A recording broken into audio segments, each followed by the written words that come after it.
Let's learn about documenting. Programmers write documentation in order to explain what a function does. This is useful not only for sharing code with other programmers, but when we come back to code we wrote later. To document code, you create comments that are ignored when the code is executed. These comments are for the benefit of humans, not the computer. Python has two ways of writing comments.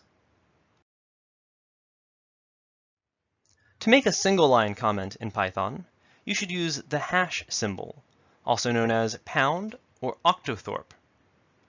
Everything after the hash symbol on the same line is completely ignored by your program. To write multi-line comments in Python, you actually create a triple quoted string. When Python evaluates this string, the value is unused, so it is safely ignored by the computer. However, unlike the single-line comment, this means that the start of a multi-line comment must respect indentation rules, as shown here. There are many opinions on when to write comments, and no correct answer. Some people believe you need to document every single line. Some people believe you should only document functions and programs as a whole. You will need to find your own balance. For example, rather than documenting every line, you might only document lines that are particularly confusing, or document a chunk of code. Many people agree that, at a minimum, you should document all of your functions. Here is the convention that you will need to follow.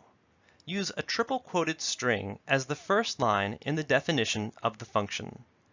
Begin with a quick description of what the function does. Leave a blank line, and then type args, A-R-G-S, Indent the next line, and then type the name of the first parameter followed by its type in parentheses. On the same line, write a colon and then describe the parameter.